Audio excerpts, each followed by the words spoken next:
తెలంగాణ రైతు భరోసా. తెలంగాణలో రైతు భరోసా పథకం క్రమంగా అమలవుతోంది. నిధుల కొరతతో ఆలస్యం. ఇప్పటివరకు రూ. 5,057,84.28 లక్షల ఎకరాలకు మంజూరయ్యాయి. 13 లక్షల రైతులకు రూ. 4,000 కోట్లు పెండింగ్. తెలంగాణలో రైతులకు పెట్టుబడి సాయం అందించేందుకు కాంగ్రెస్ ప్రభుత్వం చేపట్టిన రైతు భరోసా పథకం క్రమక్రమంగా అమలవుతోంది. ఎకరానికి రూ. 6,000 చొప్పున రైతులకు సహాయం చేయాలని ప్రభుత్వం ప్రకటించినప్పటికీ, నిధుల కొరత కారణంగా పూర్తి అమలు ఆలస్యమవుతోంది. రాష్ట్రంలో యాసంగి కోతలు ఇప్పటికే ప్రారంభమయ్యాయి. పంట చేతికి వస్తున్న వేళ, ఇంకా రైతు భరోసా డబ్బులు రైతుల ఖాతాల్లో జమ కాకపోవడంతో రైతులు ఆందోళన చెందుతున్నారు.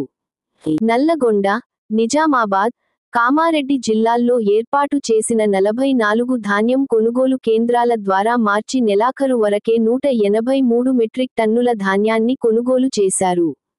కోతలు పెరుగుతుండటంతో, బుధవారం నుంచి కొనుగోలు కేంద్రాల సంఖ్యను కూడా ప్రభుత్వం పెంచింది.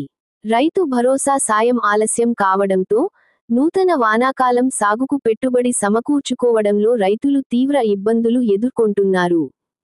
జూన్ నుంచి వానాకాలం సాగు ప్రారంభమవుతుందనే దృష్ట్యా, పెండింగ్లో ఉన్న రూ. 4,000 కోట్ల నిధులు త్వరగా విడుదల చేయాల్సిన అవసరం ఉంది.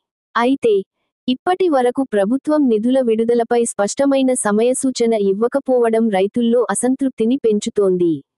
ప్రభుత్వం రైతు భరోసా పథకాన్ని సాగు యోగ్యమైన భూములన్నింటికీ వర్తింపజేస్తామని ప్రకటించినప్పటికీ, కొన్ని సాంకేతిక కారణాల వల్ల చాలా మంది రైతుల ఖాతాల్లో నిధులు జమ కాలేదు.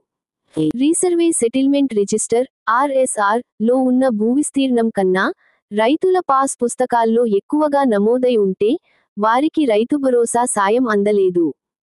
ఫిర్యాదుల కారణంగా కొన్ని చోట్ల సమస్య పరిష్కారమైనా, ఇంకా అనేక గ్రామాల్లో రైతులు ఈ సమస్యతో ఎదుర్కొంటున్నారు. రైతుబంధు పథకంలో అధిక మొత్తంలో నిధులు పొందేందుకు, కొందరు రెవెన్యూ మరియు వ్యవసాయ శాఖ అధికారులతో కలిసి భూవిస్తీర్ణాన్ని కృత్రిమంగా పెంచారు. ఈ భూముల సర్వే నంబర్లు రైతు భరోసా నుంచి తొలగించడంతో, అక్కడి రైతులకు నిధులు అందడం లేదు. సర్వే నంబర్లలో ఇంటి నిర్మాణాలు ఉన్న రైతులకు రైతు భరోసా అందలేదు. స్కూళ్లు, కళాశాలలు, రైస్ మిల్లులు, కోళ్ల ఫారాలు ఉన్న భూములకు రైతు భరోసా నిధులు లభించలేదు. ఒకే సర్వే నంబర్లో కొందరికి నిధులు రావడం, మరికొందరికి రాకపోవడం రైతుల్లో గందరగోళం నెలకొంది. ఒకే గ్రామంలో, ఒకే సర్వే నంబర్లో కొందరికి రైతు భరోసా అందగా, కొందరికి రాకపోవడంతో రైతులు తీవ్ర అసంతృప్తి వ్యక్తం చేస్తున్నారు. కొత్తగా భూమి కొనుగోలు చేసి, పాస్ పుస్తకం పొందిన రైతులకు ఇప్పటివరకు నిధులు అందలేదు. ఇలాంటి ఎందుకు వచ్చాయి, ఎందుకు ఇంకా పరిష్కరించలేకపోతున్నారు అనే అంశాలపై ప్రభుత్వం స్పష్టత ఇవ్వాల్సిన అవసరం ఉంది. ప్రస్తుతం రైతు భరోసా అమలులో ఉన్న సమస్యలను పరిష్కరించేందుకు ప్రభుత్వం కొన్ని కీలక నిర్ణయాలు తీసుకునే అవకాశం ఉంది.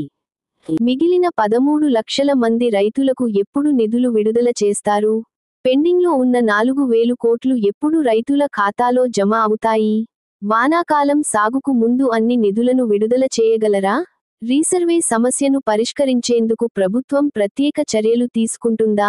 ఈ ప్రశ్నలకు సమాధానం వచ్చే రోజుల్లో తెలియనున్నప్పటికీ, రైతులు ఇప్పటికీ ఎదురు చూస్తూనే ఉన్నారు.